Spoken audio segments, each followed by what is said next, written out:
Assalamu alaikum, guys. So today I actually have a special esteemed guest, one of my long-standing clients, Humza, who's trained with me for a couple of years now, which is kind of crazy to say because it feels like we just started last week. And Alhamdulillah, he's here to share his journey, which I think is going to be more profound than ever sharing a before and after picture or anything like that. So you guys can hear it for yourselves from the horse's mouth, so to speak, and of course to motivate you, inspire you, because like everyday people like me and you are, it's sometimes cool to see someone's journey, hear from them themselves, and inshallah, hopefully you benefit from this. So, Mr. Hamza, Assalamu assalamu alaikum alaikum. wa rahmatullah, jazakallah khair for being here, bro. Wa alaikum So, like I said, salam. your name is Hamza. Introduce yourself, or hi, know as a family man, professional, and so on, and now avid weightlifter.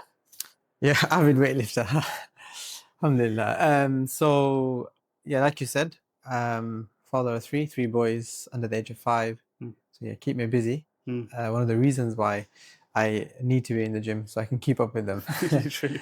And keen cyclist as well. I do a lot of cycling, but also do these occasional challenges with a group of friends, like extreme challenges, Kilimanjaro, mountain climbing kind of stuff, hiking.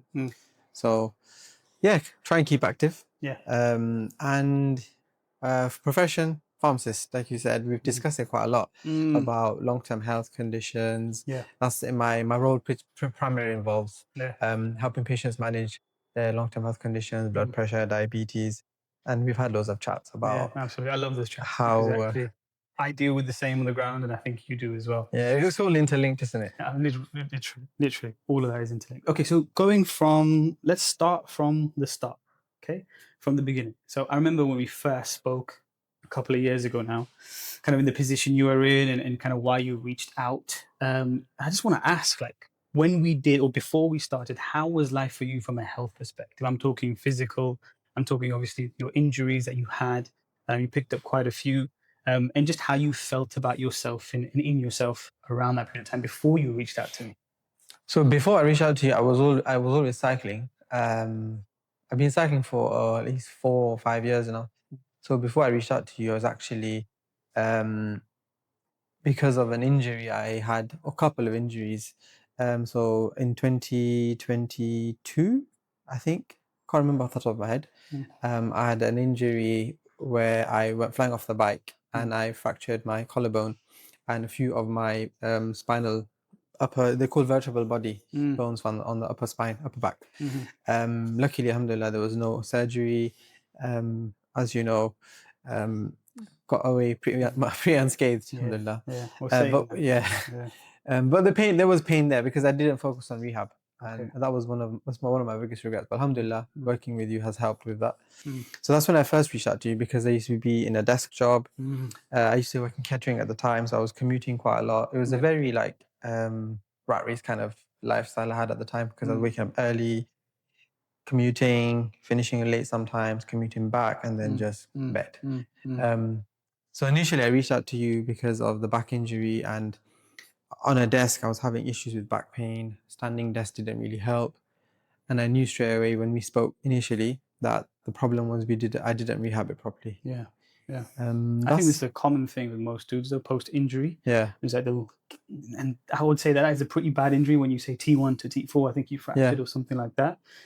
People don't take care. The aftercare is so important, but we'll touch on that in a bit. So okay, so you had that injury, you reach out to me, you got back pain, and we didn't actually start working together at that point. But tell me then how that manifested in your day-to-day life and how that affected you, because I do remember some of the deeper stories that you told me of kind of picking up your kids and things like that. So how has that injury then affected how your day-to-day life has been? So work was when I noticed it a lot, because I would be on the desk most of the day working away, and I would just not be able to sit comfortably. And then slowly it got worse and worse. And like I said, I had my second child at the time, Muhammad. He was born, so I would struggle with like picking him up, playing with him like I would normally do with my first. And that was when I sort of had alarm bells going off, like what's going on here? If you don't sort this out, this is going to be something, you're going to be like one of the patients that you see, a 40-year-old who's on painkillers and unable to have an active lifestyle, and then just reliant on medication to manage the pain. You need to get help and rehab this properly. Absolutely.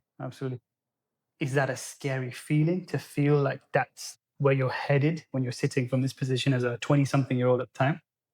Yeah, it was pretty much like, yeah, it's pretty scary because you don't realize until you're in that situation, what good health, how to appreciating good health, basically. Yeah. You don't realize until you're in a situation where you don't have good health how valuable just being able to do those simple things are. Like Picking up your child, Yeah. and just sitting in a chair without pain, Yeah. just doing your day-to-day work without having any issues.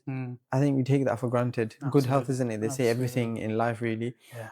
You only really appreciate it when you don't have it anymore. Absolutely, 100%. 100%. I've experienced that myself with my own health, and that's kind of made the journey to get into here. Okay, so we have the back. It's affecting your day-to-day life with the kids and stuff like that.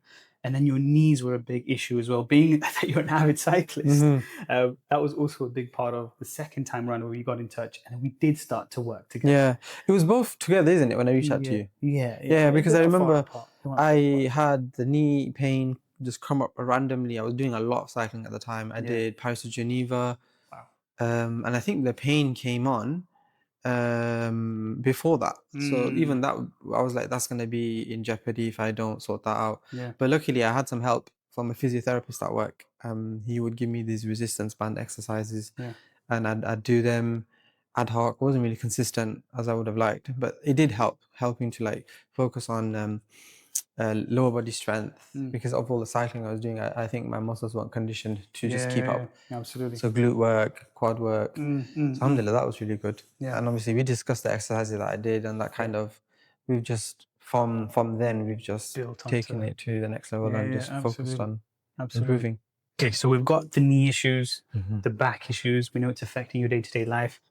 One thing that we spoke about at the beginning as well, it's like, how did it affect your confidence in yourself and your ability, your frustration with yourself, and kind of be like, oh, am I able to continue biking? And will I be able to do this if I wanted to? And then, of course, we have the big goal of climbing Mountain Kilimanjaro. Yeah. It's interesting because I've never been like an active person before I came across cycling. So my life was pretty basically sedentary before that.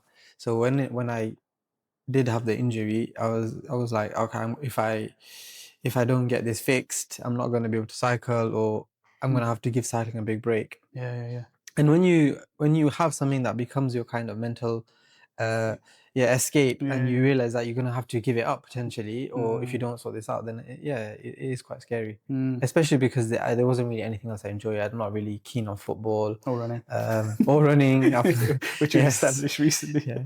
I think I can do it, but you definitely can. It's just boring. Yeah, absolutely. But it's good for your fitness. Like if I needed to train for something, running is really good. Yeah, it is. Like, because I did do some running for like Everest Base Camp, obviously, which has been postponed, but in Ramadan it was just quicker, and I can jump on the treadmill and get it on. Up to Kilimanjaro is kind of when you reached out, right? Talk me through that moment, I guess, from a mindset perspective. Like, when did you feel like, okay, this is the breaking point? This is where I kind of have to fix it? Because I work with individuals like yourself all the time, and a lot of people will say, like, I don't know why I didn't do this earlier. But for you, kind of, what was the point where you realized, man, I've got to do something about this now? If I don't, and we've already talked about that, but what was it for you? It was both times we spoke, it was in the car, wasn't it? Yeah. Full circle twice. Yeah. So first time obviously I was having niggling issues, and the second time was when I was on my new job in Leicester, so I was in a better position to take it on if, alhamdulillah, if the discussion went well. And the only thing that was holding me back the first time was because I was doing long hours and commuting and stuff. Yeah. So when I reached out again, it was getting very close to Kilimanjaro. And I was getting in a position where walking was becoming a problem. Like I would have knee issues from cycling, and then that's translated into just walking like long distances, and then that became painful. And I was like, this is not right. If I can't walk, how am I going to climb a mountain? Scale a mountain. Yeah. That's when I reached out to you, and I think you probably remember, isn't it? Like I think there was a lot of fear and anxiety, and like everything's coming down. Yes. And it was that way in the sessions as well. Like I remember those early sessions when you came to the assessment. Oh yeah. You came to the consultation. Those where you do the funky exercises. Yeah, exactly. Just to kind of see what your hips are doing. Yeah. It was quite apparent to me that you were scared of the potential of not being able to fix it, which I think did affect you a lot mentally. But it's interesting, that fear that you felt was kind of like a driving force as to what got you to do this as well, that kind of pushed you over the edge a little bit. Yeah, absolutely. Because now as well, I think my whole approach to injury is different. My whole response to injury is different as well now. Yeah. Like, I think initially it was a lot of anxiety and stress, and now I feel like it's just obviously part and parcel of being active. Yes. And if you do injure yourself, you just got to make sure you focus on doing the right things to recover from that. And ultimately, it's in Allah's hands anyway. So that's it. Absolutely. That mindset shift could be the difference between someone forever just staying timid or shy away from activities, which we know is the very thing that's going to help, right? And it's like, if you did that in that moment of going, you know what, I need to cut out activity, you could have found yourself in a position where you never found weightlifting, you never found this. Yeah. So it's interesting that you went that way and the fear kind of pushed you this direction, where a lot of people will go the opposite and go, no, I'm going to cut out activity altogether. And I think that relationship with pain, it has drastically improved. I've seen you in session go, I'm feeling something. Yeah. But we'll just work past it. We'll see how it goes. Absolutely. Now having that confidence in your body, right? Because even when you know how when I have issues, like for example, oh, this hurts, that hurts, you always say, look, you just got to keep moving it. You just get circulation going. You just got to get the muscles going, get the muscles full of blood, and just it'll go away by itself. It doesn't have to be a long drawn out process. Most of the time it does. Yeah, it does. It absolutely does. So that's one big takeaway for me, actually. Yeah. Like I see it in my patients as well. They'll talk about, I can't do this exercise, I can't do that exercise because I'm in so much pain. So you got to work through the pain. Obviously, theirs is a lot more complex. Yeah. But ultimately, you need to be mobile. You need to keep moving and be in movement. Will help me to stay mobile. Yeah, absolutely.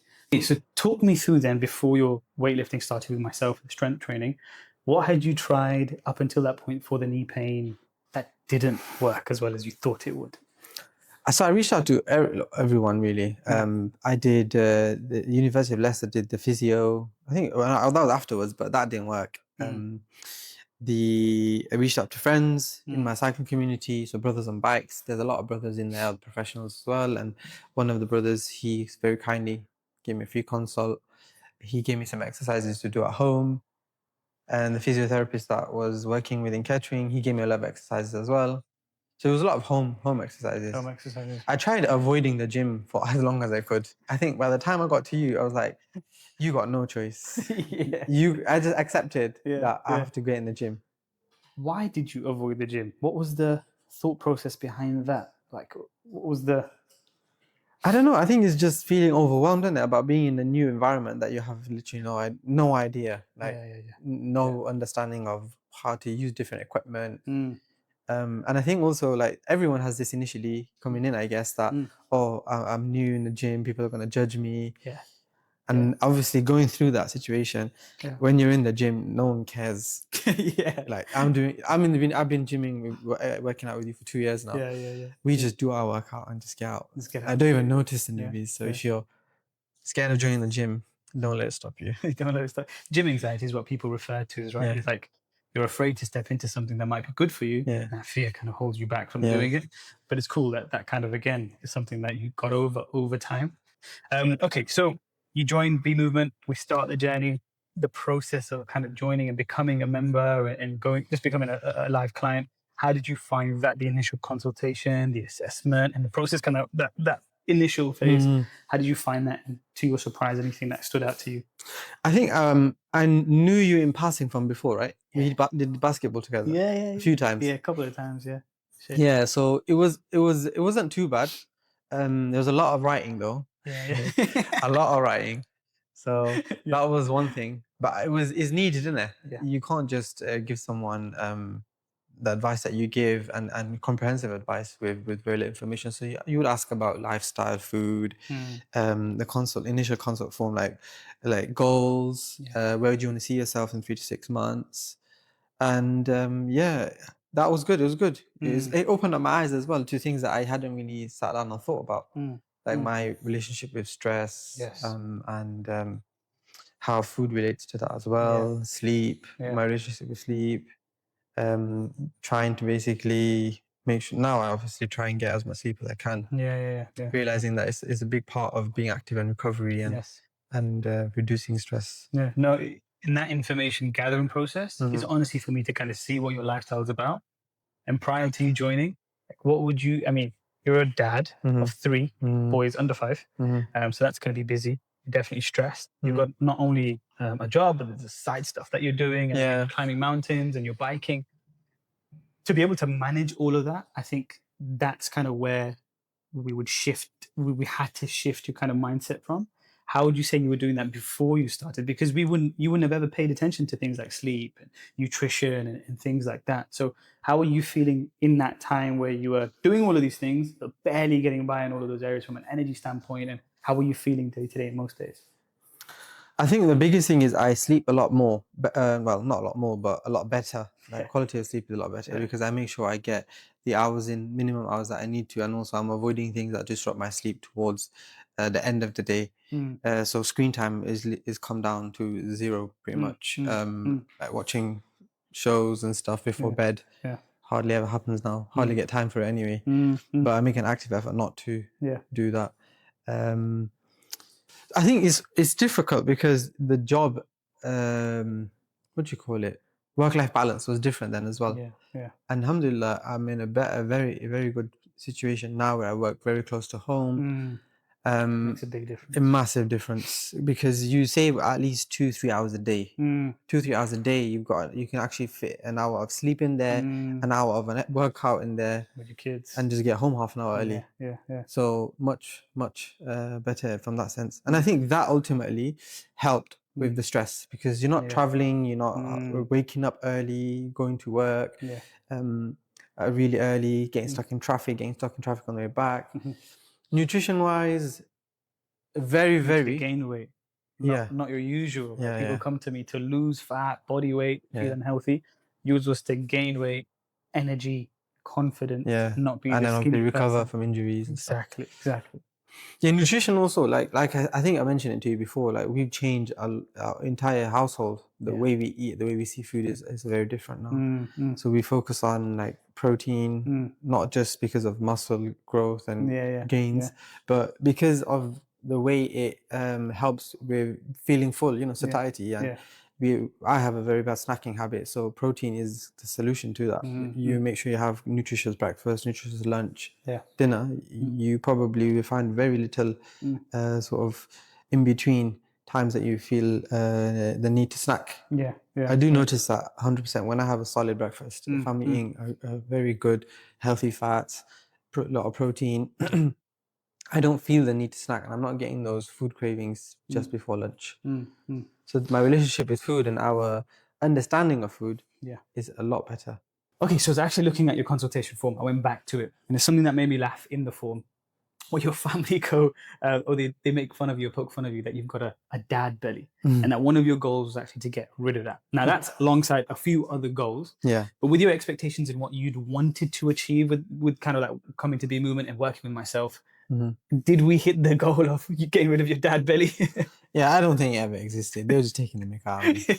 That's the reality. No, alhamdulillah, it's better. I do feel like when a lot of the goals that we did set. So there's knee pain. That's alhamdulillah resolved. Good. The hip issues. And no you issues had ankle there. pain when you walked in. No issues. And the left shoulder and your upper back. So do you think of those issues? What do you have now, and how are you feeling day to day? Alhamdulillah, none of those. Obviously, I'm getting back into cycling right now, so we'll find out. But I'm optimistic because I've done some rides and I've been training indoors for a while. And alhamdulillah, things are looking good. Good. You managed to reach the summit of Kilimanjaro, which was one of the biggest goals that we wanted to achieve together, and why you came to me to kind of help with those knees and hips. How did it feel being able to get up there? Confidence, I'm capable, I can actually do this. That was something else, man. That is hands down one of the hardest things I've ever done. It's a combination of the sleep deprivation, oxygen, lack of oxygen, and obviously you're fatigued from like 4 or 5 days of just walking. Do you think you would have been able to achieve that if you went in with like the knee pain and the hips and all that kind of stuff? No, absolutely not.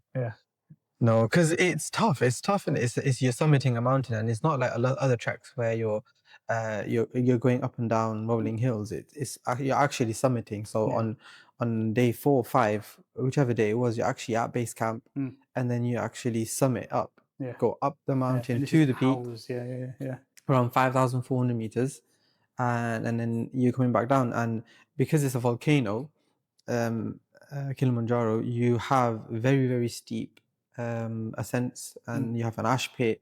You have ash everywhere at the top. Yeah. So the funny thing is, when we went up, it took forever, but when we were coming down, the guys, what they would do is they would link our arms up. So you've got one guide on one side and another guide on the other, and me in the middle, and then we'd literally like do like skiing. But without skis, so it'd be, because the ground is so loose, you'd ski down. That was really fun, actually. Going up was tough, and I don't think I would have been able to do it if I hadn't sort of started focusing on rehabbing, working on strength training. Absolutely massive. Okay, Humza, last couple of questions now. So you are a pharmacist yourself, a clinical pharmacist, and you run into people every single day who I also run into with kind of similar health issues like diabetes and blood pressure and all this kind of stuff. But it's different for you because you're actually prescribing the medicines, or can prescribe them off the back of giving advice to these people. What have you seen kind of from our community, especially Pakistani, Gujarati, all this, that you see from our health that you think people need to focus on, and kind of why do you think it's so important that people take from your story and go join the bloody gym, strength training, get a PT, all of that sort of stuff? I think our community as a whole, the relationship with food and activity is terrible. It's horrendous. It's if you're ill, you don't move around. That's basically that's what we typically do. Food wise as well, there's like a misunderstanding of what's good for you. And I think being healthy sometimes is just associated with being big. You're plump. If you're skinny, you're not healthy. It's the other way, really. Absurd.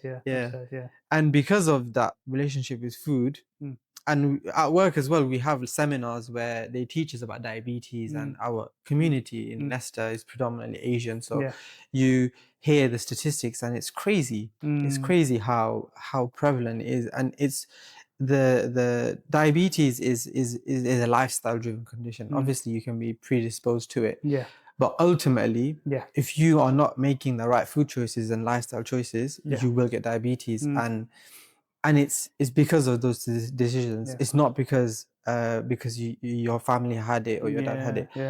It's lifestyle driven. So if you're eating healthy and if you're being active, you won't get it. If you're not eating the right foods and you're not being active enough, diabetes is building muscle is quite literally one of the ways to help manage that, which you've done over the last 2 years. And I always tell my patients, it's muscles are what absorb sugar. Like they take the sugar from your bloodstream and they use it up. And if you have muscle mass, then you're going to stop having your ties and join the gym. You're allowed to. I need it. I actually had some gajaba today, to be honest. Should I not have said that? No, it's fine. Humza, you came to me. I remember one of the things that you talked about was being an active father and wanting to always be there for your kids and be active. How has that kind of changed since you started the gym and gotten stronger, gained muscle, and it changed your entire lifestyle, bro? Alhamdulillah, I'm able to do things without worry of injury. I think they're still quite young for me to like really get stuck in and be active with them. But they still do keep me busy. Alhamdulillah. We're always run out and about, and I always try and get them outdoors, going for walks, and obviously the goal is to cycle with my boys, to go on these trips with them, trekking. One of my dreams is to go back to Kilimanjaro. With them. I actually took a piece of rock from Kilimanjaro when I went the first time. And I'm like, I'm gonna inshallah trek again. Inshallah. With my boys. Can you imagine? And you can put it back. That's crazy. That'd be a dream come true. Inshallah. Make it happen. It's tough. I know it's not gonna be an easy. It sounds glamorous, it sounds like oh, that's really sweet, that's really cool, but it's gonna be tough. I know that for sure. But it's very realistic. If you continue in the path that you're on, in my opinion. All right, final question, and I want you to look at the camera with this one. So for those who are on the edge, kind of nervous to start because you were so nervous, you were full of fear, and then kind of how summarize the last 2 years have been changing, kind of like your physical, your kind of how you perceive yourself, even your image as well, being from the person who's a skinny kind of person. Tell them tell them, what advice would you give to someone who's in your shoes right now, kind of holding themselves back from doing something like this? Don't let the fear hold you back, because like we've discussed it before, you're your own biggest critic, and the fear is only going to hold you back. Like it's join the gym basically. If you don't want to join the gym, do something. Being active, being mobile, alhamdulillah, it's changed my life. Obviously, taking on these things that we've talked about, being conscious of your food choices, being mobile, joining the gym, obviously for me has been life-changing as well because of the injuries I've had. But yeah, stay active, eat healthy, and yeah. Perfect. Jazakallah for coming, Mr. Hamza. No Honestly, problem. It's a pleasure to hear your story all over again and recap it together. It's nice to reflect, actually. Yeah, absolutely. Jazakallah for listening, guys. There's going to be more stories to come in the future, inshallah. But I'm so glad you've seen it from someone who has experienced the fear that you're experiencing, injuries, and have managed in the last 2 years to overcome pretty much every obstacle. So he still has a confidence in his body and has aspirations that are huge with regards to his physical and mental health. So inshallah, stay tuned for more.